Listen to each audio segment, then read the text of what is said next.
Bapak Ibu Saudara juga jangan menunggu sampai Anda itu dapat mujizat baru bersyukur. Mungkin ada yang masih kanker belum sembuh. Anda bisa jadi kesaksian. Tidak semua kesaksian itu bicara tentang aku disembuhkan.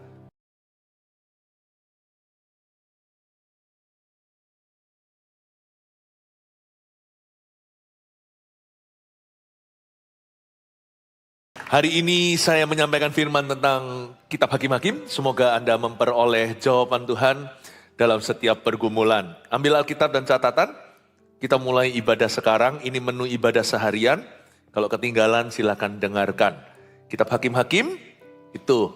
Dan sekarang kita akan membahas seorang tokoh Alkitab bernama Barak. Biasanya Barak dan Deborah jadi satu story. Tapi saya memang sengaja pisahkan karena Barak itu sukanya dibarengin. Sebenarnya dari semua hakim-hakim saya paling saya kagum semua karena mereka itu luar biasa. Tapi yang paling nggak suka seharusnya adalah Barak. Kenapa? Karena ada sifat manja. Tetapi kalau nggak suka ya nggak bisa. Sedangkan kita sendiri juga sedikit banyak 11-12 seperti si Barak ini. Makanya saya kasih judul bersama Tuhan, jangan takut sendirian. Buka dengan saya Hakim-Hakim pasal yang keempat. Ayat 8 sampai 21 cukup banyak. Saya minta supaya setiap jemaat konsentrasi penuh. Ayat per ayat nanti saya bahas pewahyuan apa yang kita dapatkan dari Tuhan. Barak, bersama Tuhan jangan takut sendirian. Oh it's okay, baby, cup-cup ya. Ada anak kecil nangis. Apa ya, kasihan. Oke. Sampai mana? Oh, yang online mungkin tidak dengar ya. Kiranya kenapa Pastor Philip bilang sama jemaat cup-cup gitu ya. Bukan ada anak kecil menangis di sini ya. Nah, mari kita sekarang sama-sama membaca firman Tuhan. Deborah dan Barak, tapi kita baca hanya Baraknya. Pasal 4 ayat 8. Jawab Barak kepada Deborah. Jika engkau turut maju, aku pun maju. Tetapi jika engkau tidak turut maju, aku pun tidak maju. Kata Deborah, baik, aku turut. Hanya engkau tidak akan mendapat kehormatan dalam perjalanan yang engkau lakukan ini. Sebab Tuhan akan menyerahkan Sisera ke dalam tangan seorang perempuan.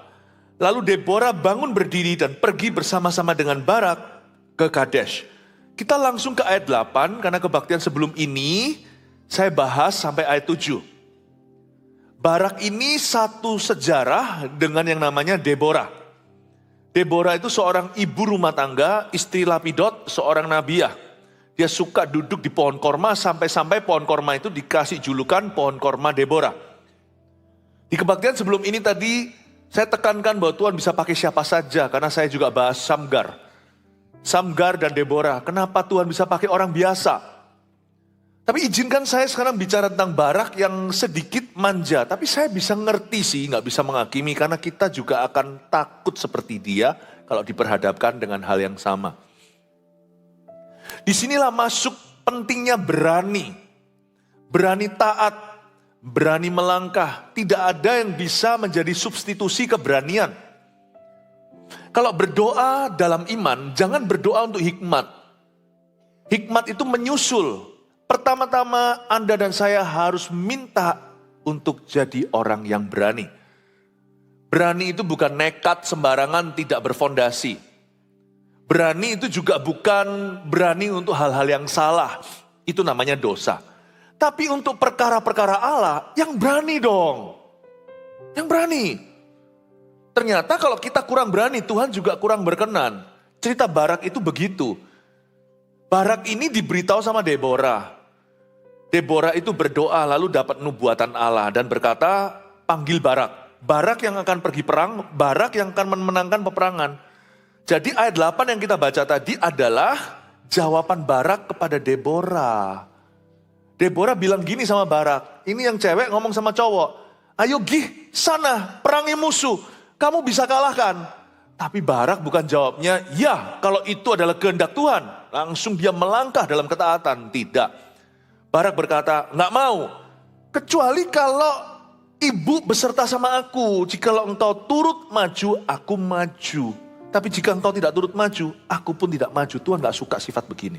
Tapi Tuhan nggak marah. Apalagi Hari itu yang dipertaruhkan adalah nasib bangsa Israel. Karena ini hakim-hakim yang membebaskan mereka dari cengkraman musuh. Tuhan gak ada waktu untuk urusi Barak dulu. Karena Tuhan punya kepentingan yang lebih besar. Kadang-kadang kalau Roh Kudus gak menegurmu, langsung di tempat saat itu. Padahal di hati kita tahu bahwa kita sedang tawar-menawar dengan Tuhan. Jangan cepat-cepat happy. Itu karena ada kepentingan lebih tinggi yang harus terjadi. Tapi Tuhan sedikit gak happy sama yang namanya Barak ini. Sudah dapat nubuatan loh. Deborah itu seorang nabi ya. Go! Barak berkata, lu gak maju, gua gak maju. Pernah enggak Anda lihat, mungkin pernah ya, mungkin misalnya di TikTok lah, di Instagram, di apa. Atau di short itu apa namanya, yang story pendek-pendek itu, di IG. Anda bisa lihat kan, kalau ada, kadang-kadang kita nggak tahu Anda pernah nggak menonton ini. Ada anjing besar, anjing kecil. Yang satu anjing besar itu anjing galak. Misalnya itu anjing apa ya, ras apa terserah. Tapi anjing kecil itu chihuahua. Oh, jangan pernah lihat badannya. Kalau diadu bener, itu yang chihuahua mati. Tapi jahatnya yang chihuahua. Itu Doberman semua tunduk, herder juga. Saya pernah sekali di dog park, ini bukan di Indonesia. Saya melihat pada waktu itu di musim panas ya, wah anjing-anjing itu lompat-lompat masuk ke dalam apa namanya, ke dalam danau. Wah senang sekali mereka kan, summer, lagi musim matahari. Anda jangan terkejut, perhatikan kelakuan anjing itu. Bisa-bisa anjing kecil itu yang anjing alfanya. Itu yang ngatur sana sini. Wah! Padahal dia nggak ngaca, kalau dia digigit sekali langsung mati. Coba lihat ini. Ini yang cowok Barak itu pejuang, tentara.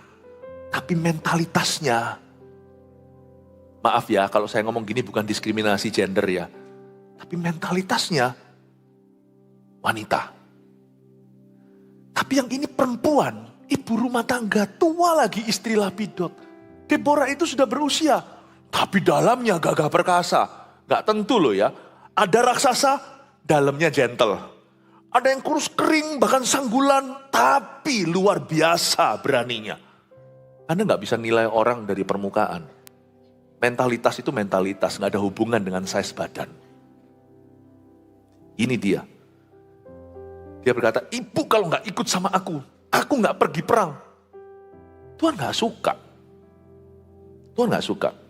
Kalau Anda tahu sesuatu itu benar, maju. Kalau Anda tahu itu berkenan, apalagi maju. Kalau Anda tahu itu firman Tuhan tertulis lagi. Belum lagi kalau itu jadi rema di dalam hati. Lakukan.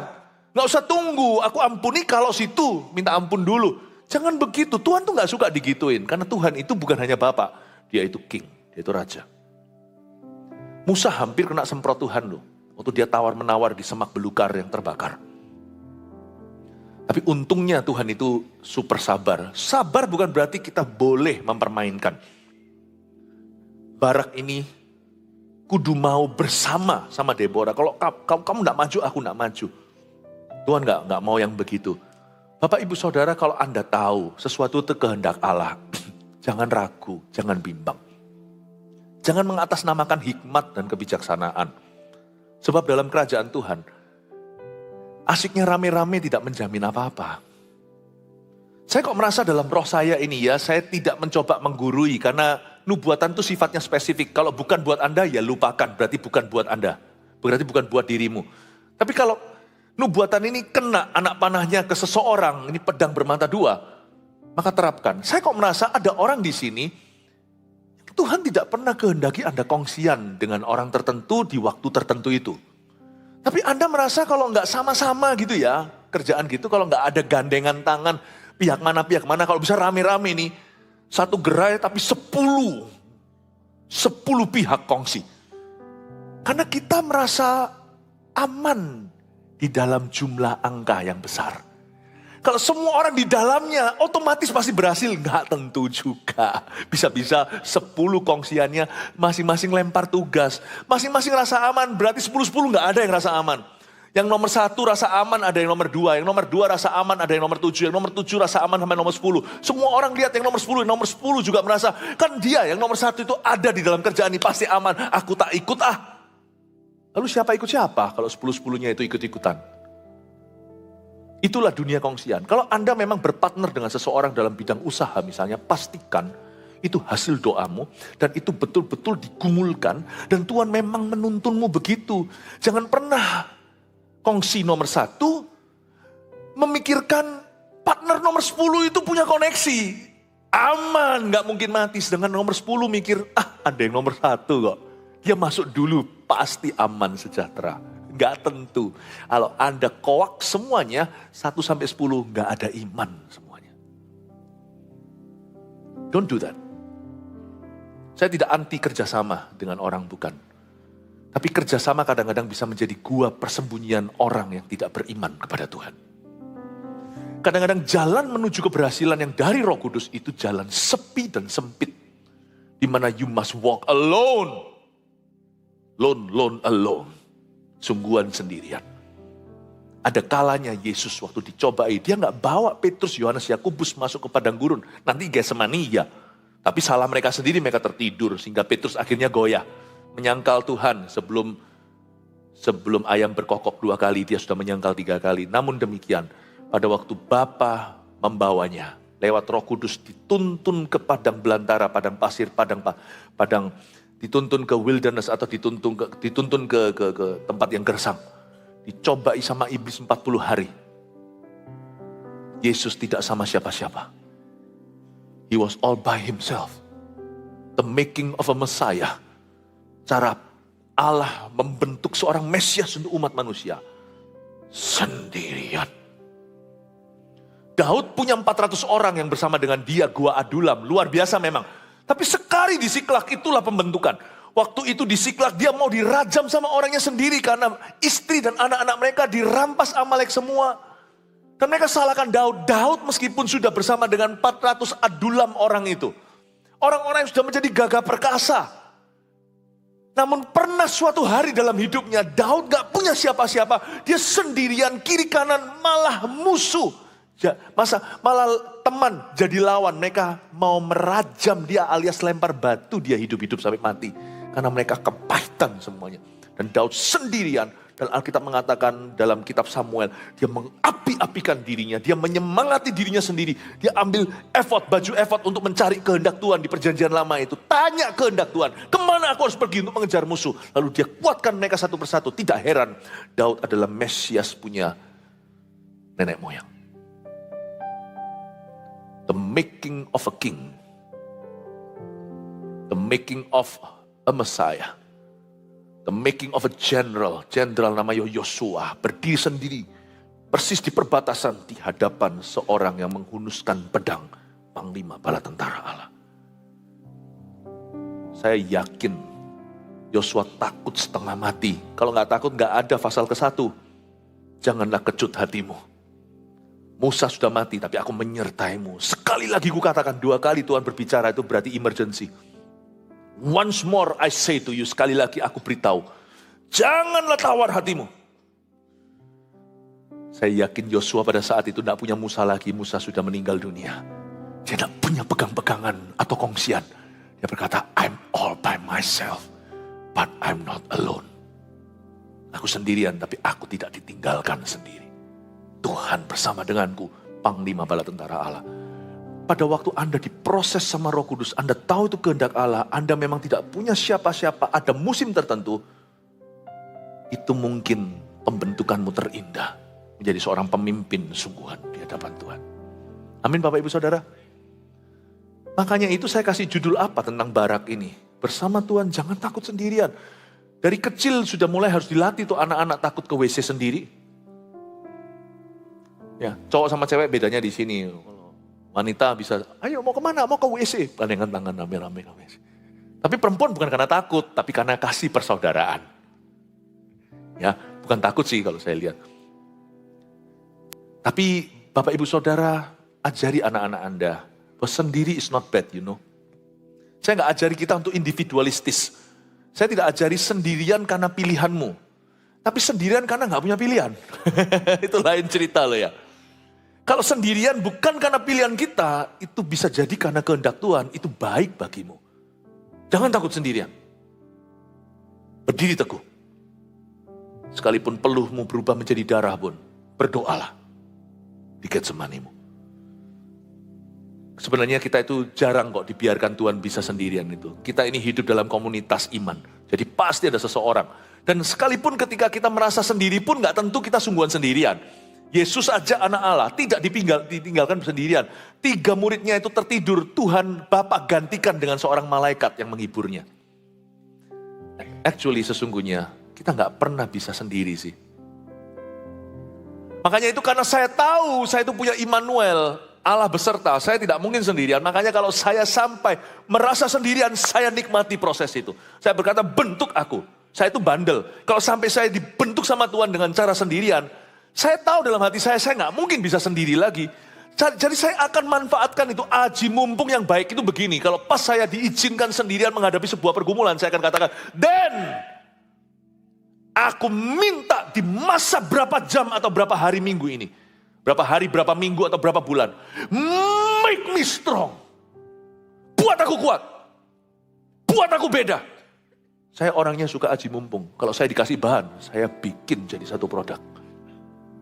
Rahang keledai pun di tangan seorang yang diurapi bisa membunuh 1000 Filistin. Masa-masa sendirian di tangan seorang pemimpin yang niat maju dalam Tuhan akan menjadi sebuah histeri yang tidak bisa diulangi. Jangan takut, jangan dikit-dikit gandeng kongsi. Gak perlu. Jangan dikit-dikit teriak sakit, jangan. Gak usah teriak aja cepat lambat, pasti bantuan datang. Sebelum bantuan datang, cepat berdoa dan peluhmu ubahlah jadi darah dan berkata, aku siap. Always to know you when I'm alone. Selalu mengenalmu. Bapak, Ibu, Saudara, Barak ini gak bagus. Kalau saya lihat sifatnya, dia menang pada akhirnya. Hasil akhirnya bagus. Prosesnya gak bagus, saya gak suka. Dari semua ini yang gagah perkasa, yang sungguhan panglima itu mungkin adalah Barak. Gideon itu kan diangkat, diorbitkan. Mungkin Barak ini yang sungguh-sungguhan pejuang. Malah justru dalamnya Chihuahua. Depannya herder, badan herder, hati Hello Kitty. Mending saya hatinya Hello Kitty. Tetapi dalam saya itu gagah perkasa. Bapak, Ibu, Saudara, jangan takut. Kalau Anda misalnya adalah Anda seorang mahasiswa, ya, yang lainnya sekarang itu hidupnya bebas. Teman-teman Anda di kuliah, Anda sendirian, don't worry. Dan itu adalah privilege, itu adalah hak istimewamu. Yang paling klasik seperti apa contohnya? Misalnya anak kecil, yang lainnya nyontek, Anda nggak nyontek, dibilang dibilang sok suci lah segalanya. Itu kesempatan kapan lagi? Kita nggak selama-lamanya sekolah soalnya kalau di sini ada anak-anak kecil. Itu yang paling klasik. Kalau di dalam bisnis juga orang lain menghalalkan semua cara, Anda tidak. Anda sendirian dan let it be. Kapan lagi? Kapan lagi? Oh, haleluya. Sampai kapanpun kita akan diberi kesempatan sama Tuhan untuk diuji. Dan ketika ujian itu datang, nikmati. Enjoy your trial. Nikmati. Itulah kesempatan dalam kesempitan untuk membuktikan siapa dirimu di dalam Tuhan. Wah, jangan mengasihani dirimu sendiri. Bapak, Ibu, Saudara, saya nggak terlalu respect sama Barak. Jawab Barak pada Deborah, jika engkau turut maju, aku pun maju. Tapi jika engkau tidak turut maju, aku pun tidak maju. Lalu Deborah nggak begini loh, oh how nice of you. I'm so flattered. Atau wah aku tersanjung loh. Enggak loh, Deborah itu mama-mama. Tapi dalamnya singa Yehuda. Dia berkata seperti ini. Oke, kata Deborah ayat 9. Baik, aku turut.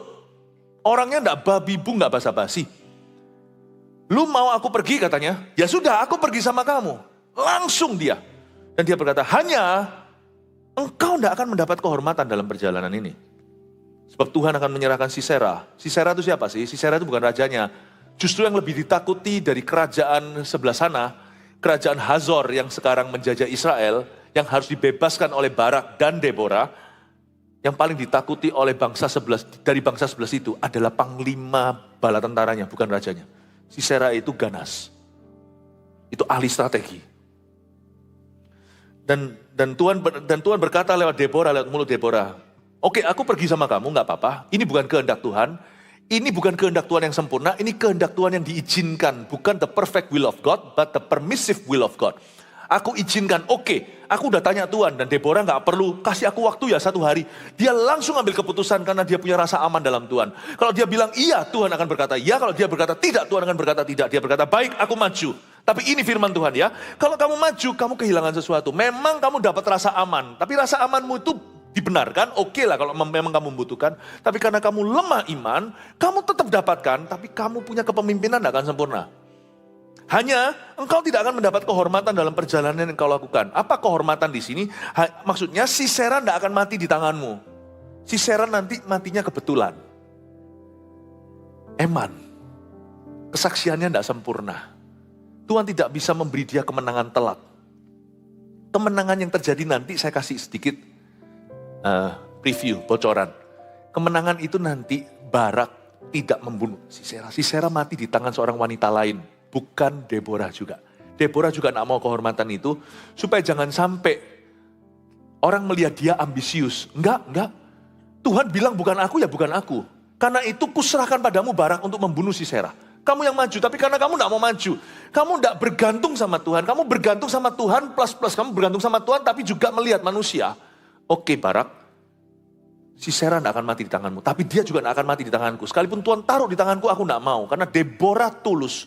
Deborah harus membuktikan bahwa dia murni dalam nubuatan. Bukan seperti orang yang bernubuat tapi untuk agenda pribadi. Kan banyak orang kalau jatuh cinta agendanya pribadi. Tuhan berkata, gak pernah dengar suara Tuhan, tapi sekali jatuh cinta, suara Allah jadi nyata. Aku dapat nubuatan kamu adalah jodohku. Kalau memang itu nubuatan asli bukan palsu, tidak akan ada keuntungan untuk dirimu. Deborah tahu itu, dia murni dan dia tulus. Dia berkata, aku bernubuat bahwa nanti Sisera, kehormatan ini dalam kesaksian, kehormatan kemenangan ini, atau Sisera mati di tangan siapa, tidak akan mati di tangannya Barak. Karena kamu tidak percaya Tuhan. Nanti Sisera akan matinya di tangan seorang wanita. Dan sekalipun Tuhan taruh ke tanganku, aku tidak mau. Aku akan berkata, kasih perempuan yang lain, bukan saya. Karena saya yang menubuatkannya. Aku tidak boleh ambil keuntungan. Yang nubuatkan tidak usah diamplopi. Paham maksud saya? Supaya jangan sampai kamir nubuatannya. No need. Deborah berkata, tidak. Aku memang ibu rumah tangga, tidak dihormati di masyarakat zaman itu. Aku sudah cukup mendapatkan kehormatan menjadi nabi yang didengarkan. Bahkan oleh seorang panglima tentara seperti Barak. Masa aku rakus, masa aku serakah, semua glory aku caplok sendiri. Nanti sampai akhirnya Sisera mati di tanganku, kan nanti semua orang menyembah Deborah, mengidolakan. Dia berkata, enggak Barak. Tugasku hanya menubuatkan, tugasmu yang perang. Tapi karena kamu enggak mau, aku pergi sama kamu. Masa ibu-ibu ikut perang sama kamu? Ya sudah, enggak apa-apa. Tapi nanti kematian Sisera bukan di tanganmu Barak. Kamu tidak akan menjadi pahlawan yang menghabisi musuh utama Israel. Tahu nggak, konyol sekali, matinya Sisera itu kebetulan masuk ke kemah orang. Aduh, mendingan saya itu disembuhkan Tuhan nyata-nyata gitu. Daripada kesaksian saya kayaknya kebetulan gini lalu. Atau misalnya diubah hasil labnya, ternyata salah ngitungnya di laboratorium. Akhirnya Tuhan tidak bisa memberikan kesaksian indah. Tuhan tidak bisa menjadikan dia legenda. Turun-temurun menjadi sebuah pelajaran berharga bahwa orang percaya Allah itu tidak pernah gigit jari akhirnya. Akhirnya Barak tidak mendapatkan kehormatan itu. Deborah juga gak mau dikasih wanita lain. Bapak ibu saudara, kalau Anda memaksakan diri, kalau kita memaksakan diri, di mana manusia tidak di welcome oleh Allah, ketika Allah mau privacy dengan dirimu, Anda libatkan ini dan itu, biasanya ujungnya nanti ada satu glory di hidupmu itu akan tercuri. Ada satu kemuliaan. Allah mau bekerja lebih, tapi karena Anda tidak mau membuka, Anda tidak mau menggunakan kunci yang sudah diberikan, tapi serahkan ke tangan manusia, Allah tidak bisa berbuat lebih dari itu dalam kehidupanmu. Sekarang kita lihat ayat 10, kemenangannya ya. Tetap menang nih, tetap terjadi kemenangan. Barak mengerahkan suku Sebulon dan suku Naftali ke dekat Kades. Maka 10.000 orang maju mengikuti dia. Juga Deborah maju bersama-sama dengan dia. Perang tapi butuh tante-tante untuk barengi. Tapi saya nggak boleh ejek Barak. Karena mungkin kalau saya nggak mau munafik, mungkin kalau saya di dalam posisinya dia, mungkin saya juga bisa melakukan kesalahan yang sama. Yang saya hina bukan Barak, yang saya hina adalah daging saya. Kadang-kadang daging kita itu manja. Kalau nggak didoakan nggak mau, kalau nggak didorong nggak mau. Berapa banyak orang, ayo. Padahal Tuhan punya panggilan loh, itu urusan, itu padahal itu kepentingan Tuhan Yesus loh. Tuhan mau panggil Anda menjadi CGL misalnya. Sungguhan Tuhan sudah pilih dan hati Anda tahu. Tapi butuh didorong berbulan-bulan baru mau. Kayaknya itu bagus gitu loh. Kayaknya kita diinginkan. Kayaknya kita didoakan. Tapi ada sesuatu yang tercuri dalam proses itu. Lebih baik saya jadi Yesaya. Ketika Tuhan gitu aja. Siapa yang bisa pergi untuk aku? Saya angkat tangan dulu, ini aku utuslah aku. Padahal dia ngerasa gak layak. Tapi siapa yang akan mentahirkan aku? Aku ini orang yang najis. Bibirku najis, tinggal di antara orang-orang yang najis pula. Dia gak rasa layak. Tapi dia tahu bahwa kalau ini kehendak Allah dalam hidupnya, gak perlu didelay, gak perlu lagi ditunda. Ini aku. Berapa banyak orang mau dibaptis mestinya? Sudah terlambat sudah. Bukan terlambat lah, sudah berbulan-bulan sudah tahu tuh. Sudah diketuk pintu berkali-kali. Tapi kita menunggu tanda ini, tanda itu. Kita menunggu ke Israel dulu. Loh ya gak apa-apa, saya juga suka kalau kita ke Israel sama-sama ya kan. Atau kita nunggu hamba Tuhan A yang akan baptis saya, hamba Tuhan B. Dalam semua proses itu ada sebuah glorinya Tuhan tercuri dalam hidupmu. Puji Tuhan, saya dulu dibaptis di Kanada. Tidak oleh pendeta terkenal siapa, bukan berarti pendeta saya di situ terkenal, bukan. Saya nggak menunggu sampai dikenal, saya nggak nunggu foto cuma satu. Saya cuma punya satu fotonya waktu saya di Lake itu. Di Vancouver. Cuman satu itu fotonya, masih ada, nanti lain kali suatu hari ya, siapa tahu saya tunjukin. Tapi ya malu lah nunjukin foto muka saya dulu, kayak Cho Yun Fat gak jadi. You know, we want a show, we want to be certain. Kita mau siap dulu, kita mau serak dulu. Memang kalau sampai serak, your glory reduced. Kemuliaanmu di-reduce. Banyak orang itu tunggu serak dulu. Berapa banyak orang berkata juga sama aku, enggak mau merit dulu. Kapan meritnya? Enggak tahu kapan. Padahal kalau saya tanya sama yang cowok ya, kapan mau meritnya? Itu saya harus hati-hati loh. Dua hal yang Anda harus tanya hati-hati. Kalau Anda lihat orang gandengan belum menikah, Anda tanya kapan meritnya, itu pulang mereka berdua bisa berantem. Mungkin itu jadi isu di dalam hubungan mereka. Atau jika ada seorang ibu-ibu lalu Anda tanya hamil ya, hati-hati kalau ternyata enggak hamil. Wes enggak usah kepo lah gitu, enggak usah tanya-tanya lah.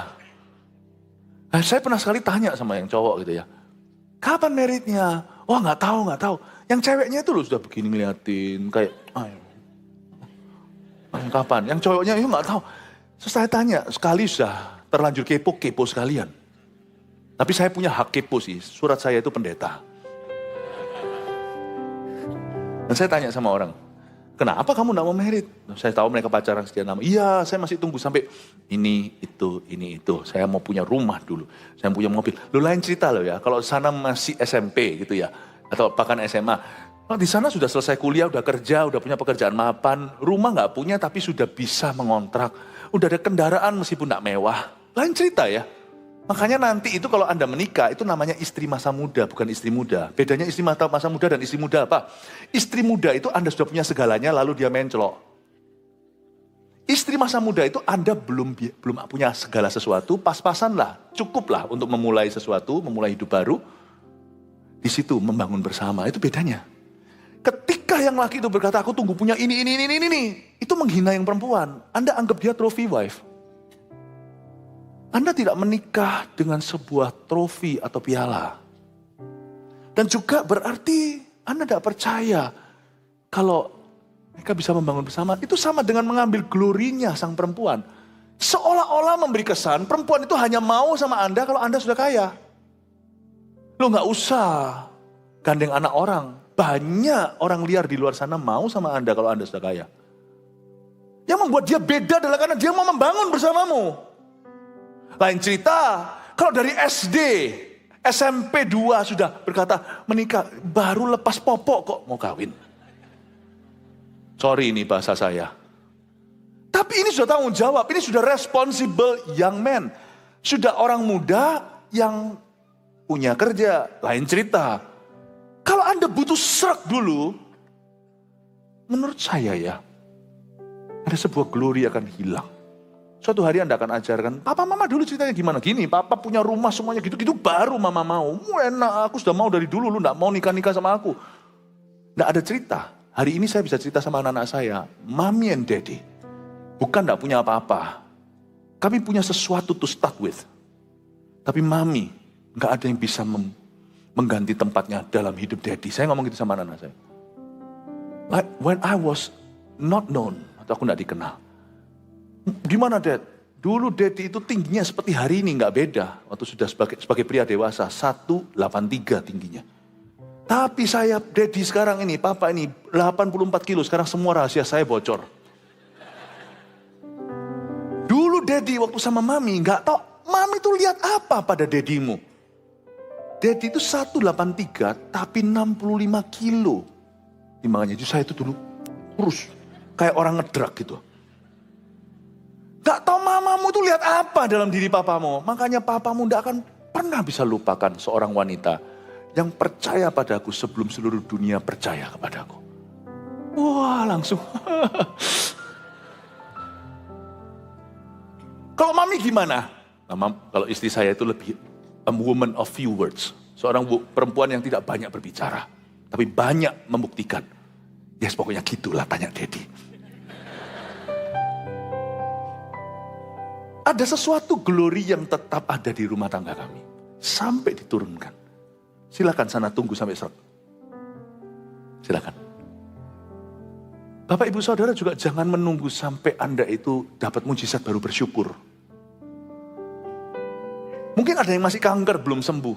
Anda bisa jadi kesaksian. Tidak semua kesaksian itu bicara tentang aku disembuhkan. Tapi gimana dalam kankermu? Dalam kanker Anda. Anda sendirian, tapi Anda bisa berdiri teguh menghadapi pencobaan itu dengan keluargamu. Bagaimana Anda bisa bersyukur? Gimana tetap bisa CG seperti salah satu daripada coach kita yang sudah meninggal dunia bersama dengan Bapak hari ini, David. Kanker lidah. Masih zaman Zoom pandemi itu bisa memberitahu semua kalian kalau bisa melayani dengan bahasa yang tidak bisa jelas lagi, tapi semua orang seksama mendengarkan. Aku masih bisa hari ini, dalam kondisi kanker lidahnya sudah, maaf, ininya udah bolong.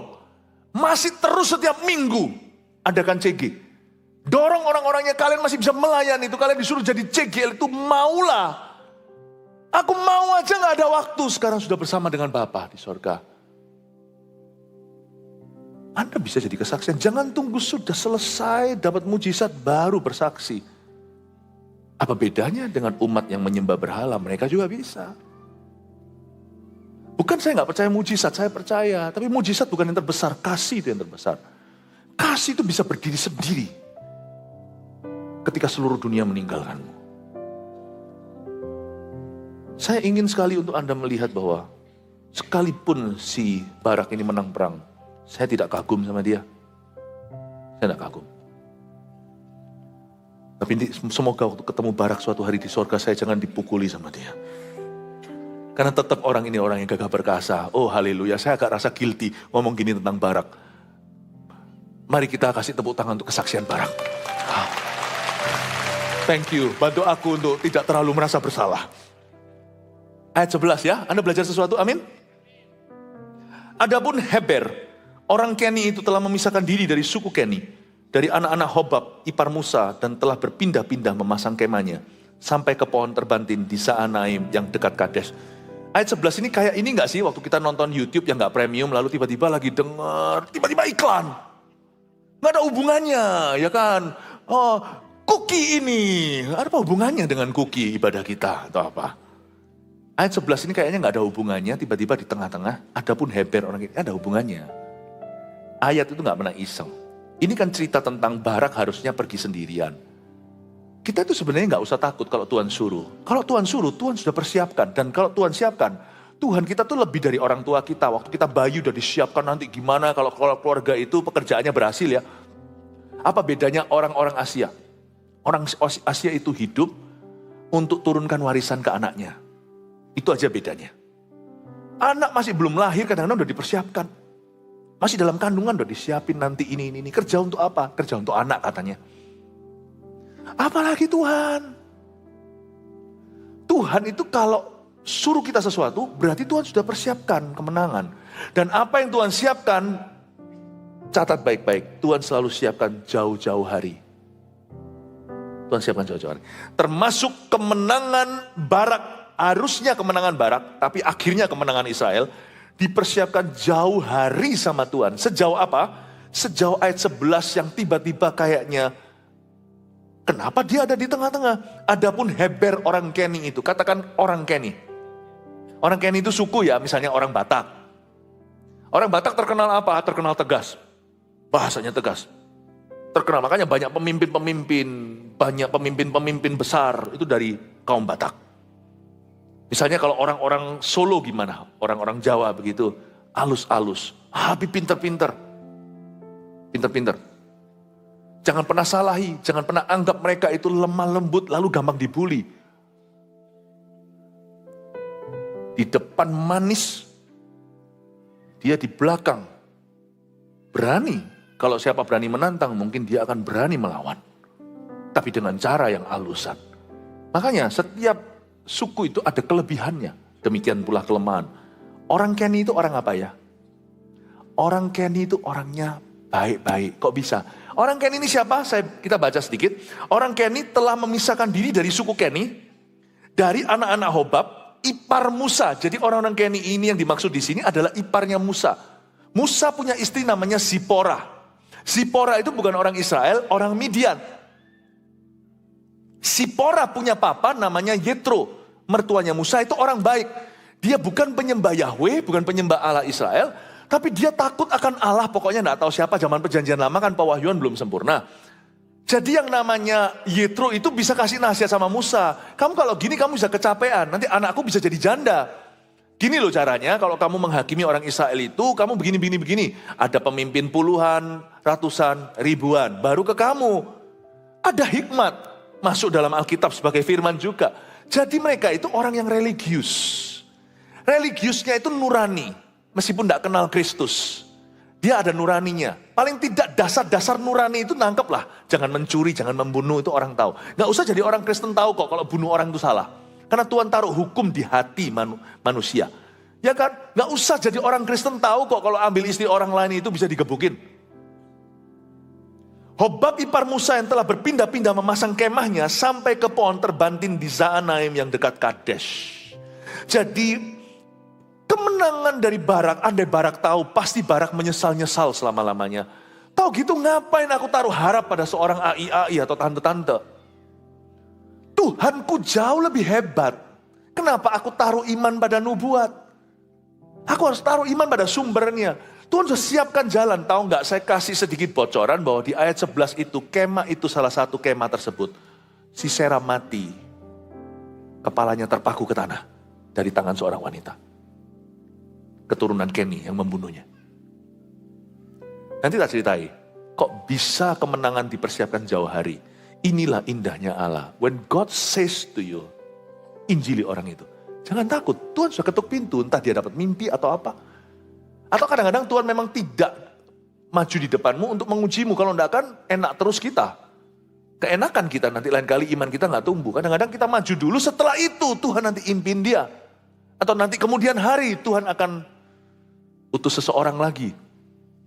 Kadang-kadang kita menabur, kadang-kadang menuai. Tapi kalau Tuhan suruh kita lakukan apapun dalam firman, percayalah Tuhan sudah sediakan kemenangannya jauh hari. Tuhan yang suruh kita buat sesuatu, Tuhan sediakan bahan.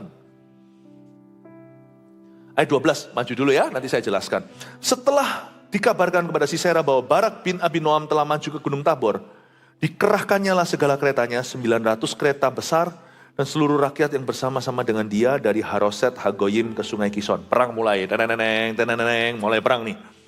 Wah, gagah perkasanya, dikerahkannya segala keretanya, nggak main-main. Keretanya Sisera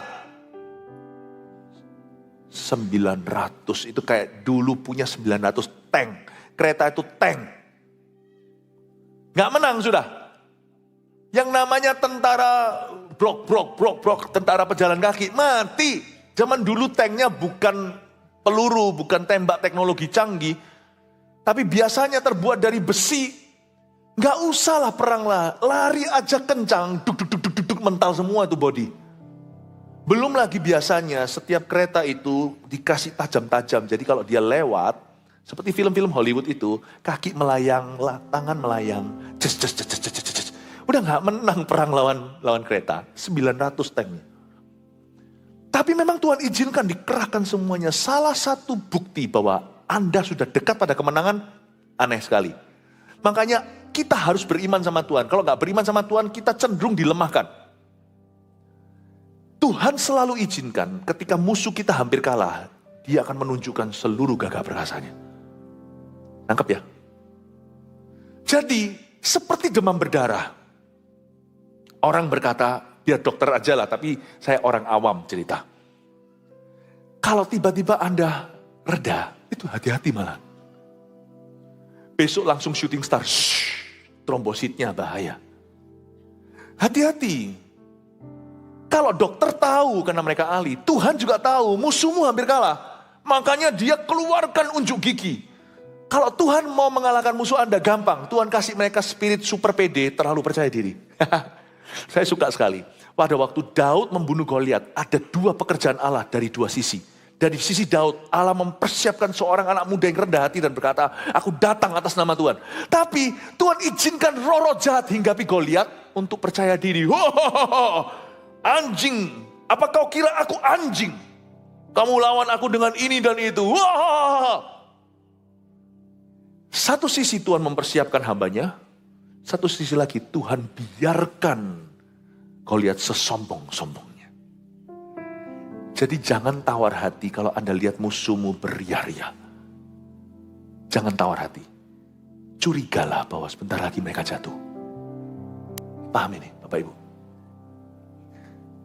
Makanya orang Kristen tidak boleh gampang diintimidasi. Itu berarti nggak beriman, Kristen doang. Tidak ada iman dalam hatinya. Sedangkan Yesus berkata, kalau aku datang ke dunia, adakah aku menemukan iman? Saya nggak pernah takut. Saya dulu zaman pada waktu, nggak usah lah, lewat lah. Saya mau cerita masa-masa saya Wong Fei Hung berkelahi dulu ya. Nggak enak didengar. Pokoknya intinya ya, saya pernah dulu kalah dalam perkelahian gara-gara saya terlalu yakin. Saya dikalahkan dalam sekejap dalam turnamen karate. Tapi saya belajar dari kesalahan itu. Waktu satu orang, wah mentang-mentang, padahal gede badannya, saya senang. Pokoknya saya ngerti sekarang, saya belajar dari pengalaman pahit sendiri.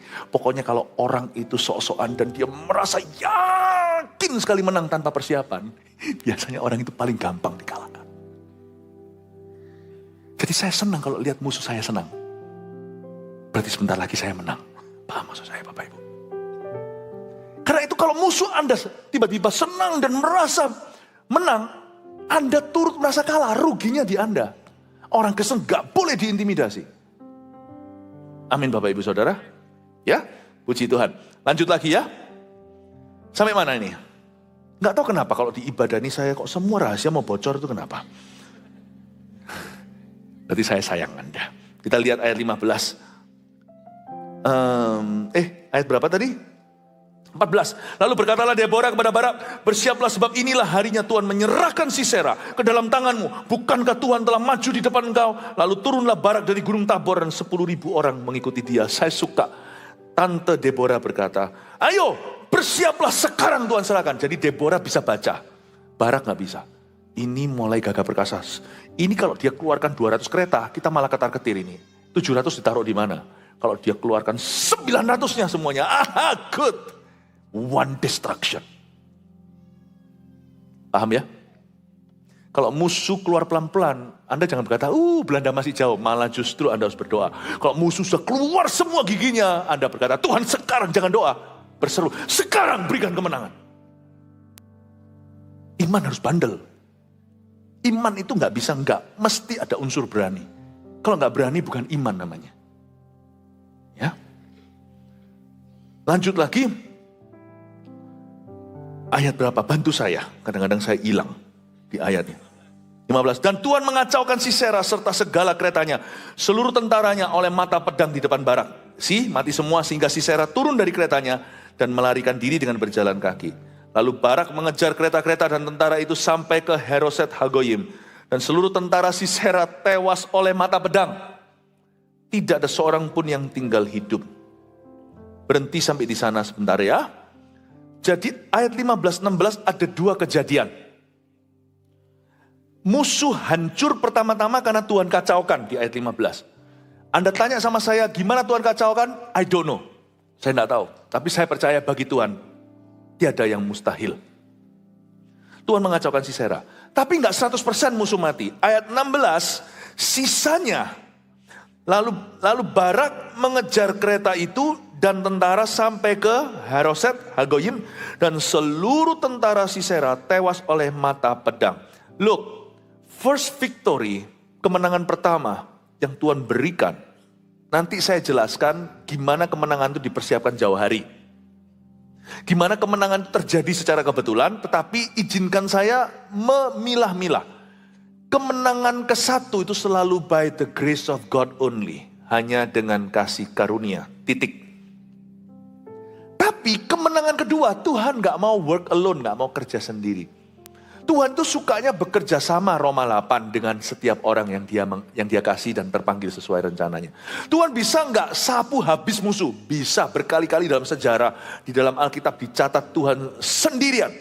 Habiskan semuanya, hanya satu malaikat saja.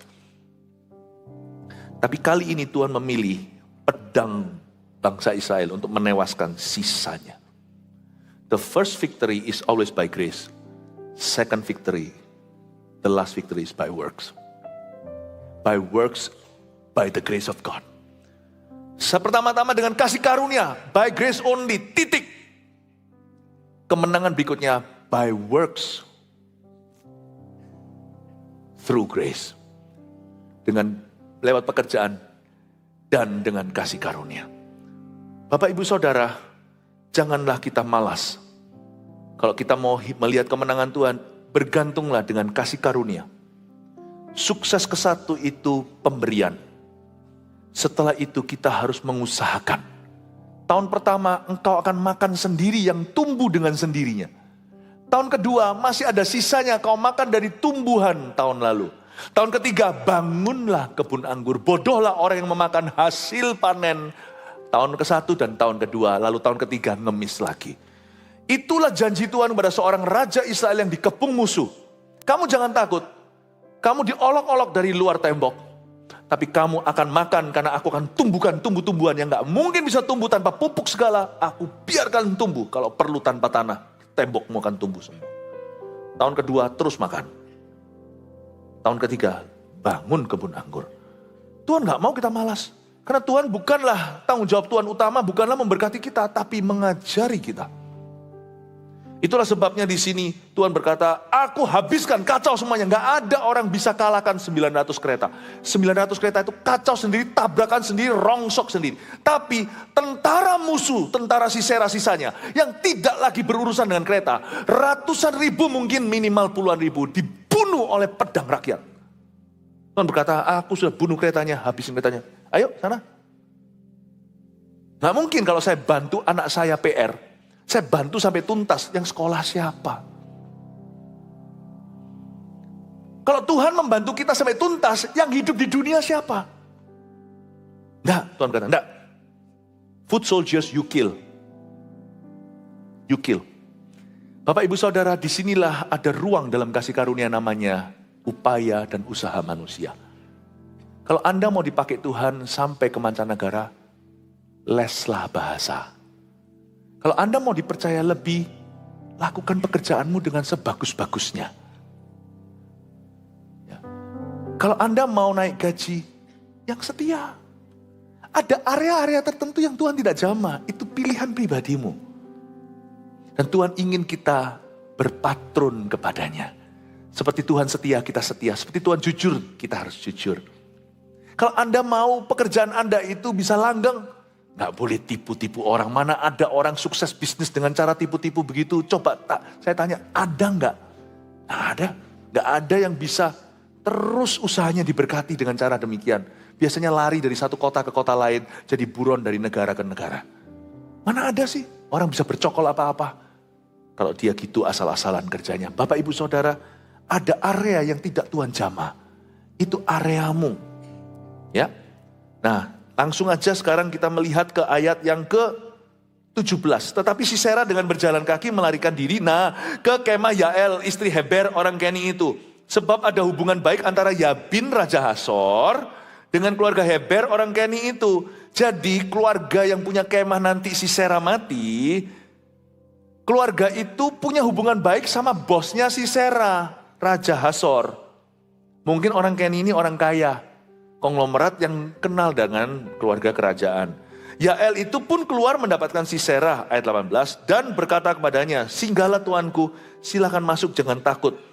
Lalu singgahlah ia ke dalam kemah perempuan itu, dan perempuan itu menutupi dia dengan selimut. Di ayat 18, Yael tulus masuk, karena ini partner, karena ini teman, karena ini ally atau sekutu. Karena orang-orang Keni itu orang-orang yang tidak mau berpolitik, jadi mereka tidak belong ke partai manapun.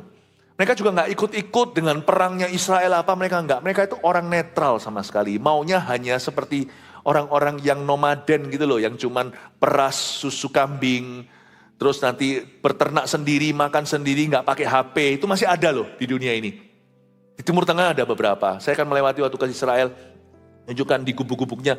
Bukannya mereka nggak mau, bukannya mereka itu nggak bisa hidup mewah. Kalau mereka mau bisa, mereka maunya hidup nomaden. Ya sudah. Nah orang Keni itu kayak gitu. Dia suruh masuk, dia nggak ada urusan sih, dia nggak perlu menjilat sih, dia nggak perlu dapat kebaikan dari barak, dia bahkan juga nggak perlu dapat kebaikan dari kerajaan. Mau dikasih uang lebih, dia hidupnya juga begitu, nggak perlu money. Coba ya, mengerti ya. Karena Tuhan pakai orang-orang yang kita nggak duga ya. Bisa-bisa yang menangkan kita bukanlah orang-orang yang percaya sama kita loh. Yang menangkan kita itu nggak tentu orang-orang yang simpatik sama kita. Aneh ya. Cuman Tuhan itu bisa mengatur demikian rupa asal hatimu benar di hadapan Tuhan. Ya. Asal kita berani berdiri sendirian dalam integritas di hadapan Roh Kudus. Nanti lucu, bagaimana orang-orang yang tidak berkepentingan dengan Anda, benci juga tidak, cinta juga kagak. Bisa aja orang-orang ini nanti yang bisa menghancurkan musuhmu. Aneh ya. And not for money.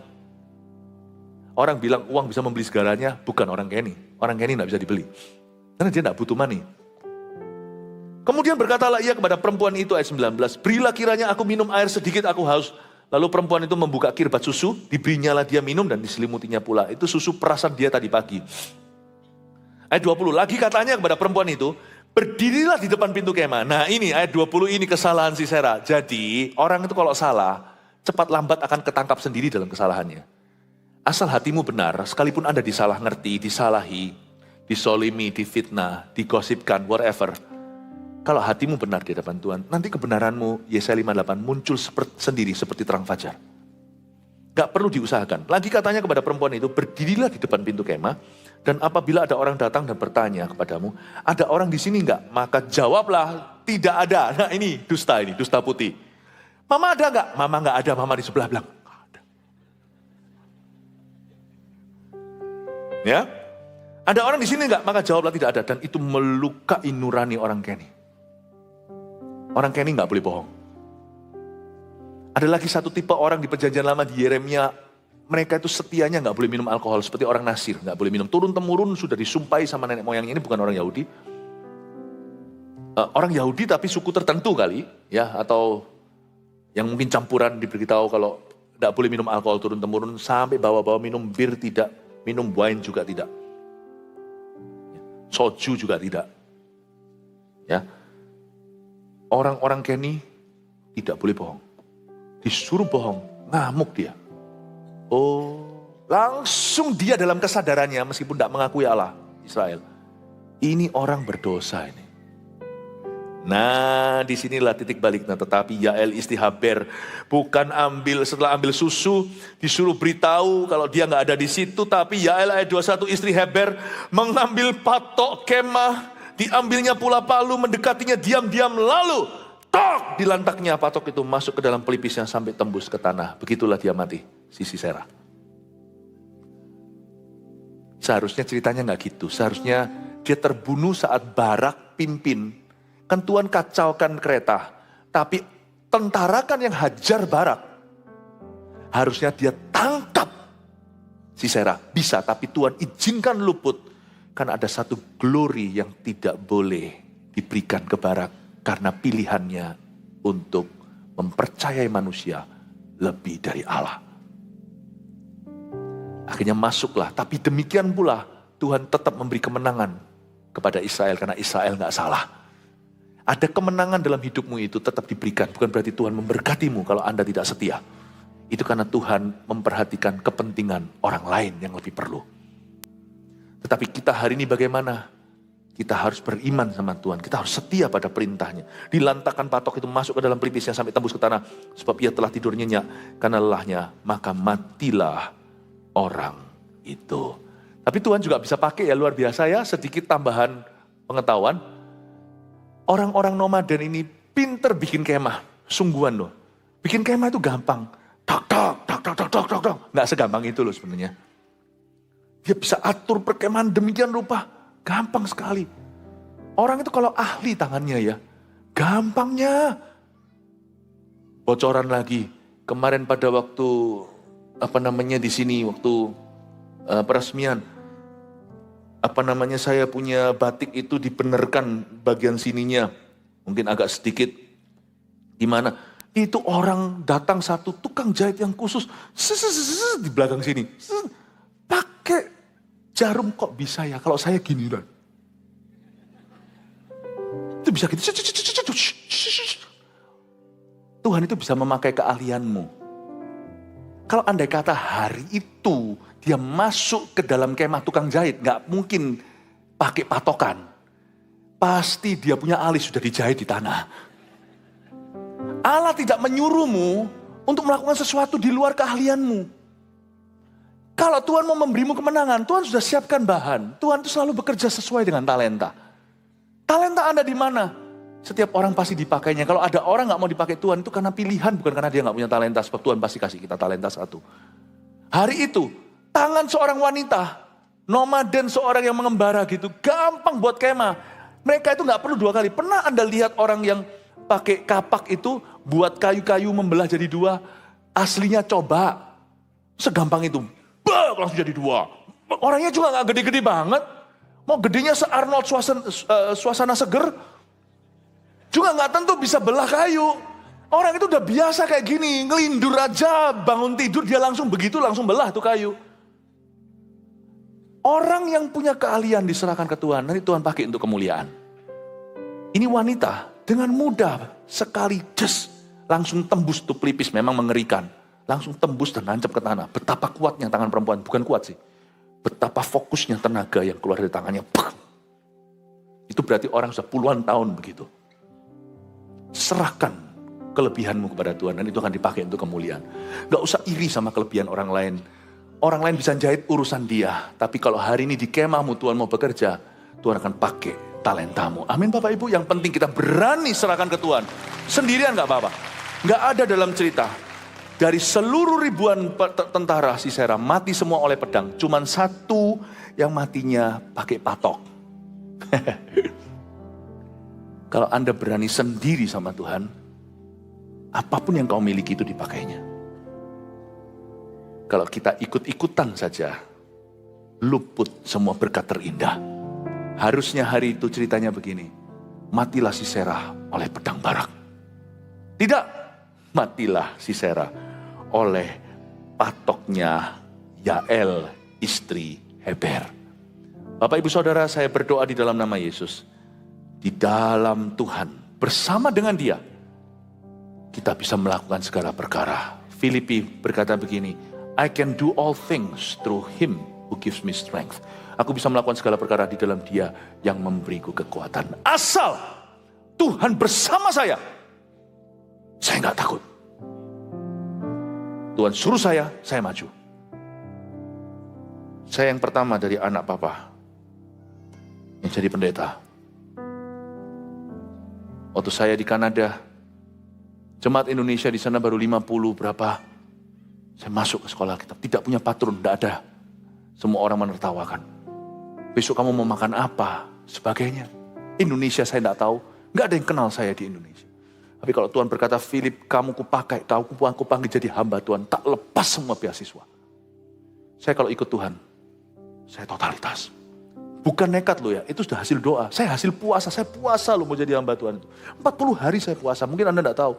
Pertama kali saya punya MSJ, My Spiritual Journey One, itu bukan kelas. Puasa 40 hari. Cuman minum cairan. Itulah menjelaskan kenapa saya 65 kilo, bahkan 63. Saya berkata, Tuhan tidak main-main loh Tuhan, ini hidupku, aku sekali salah ini.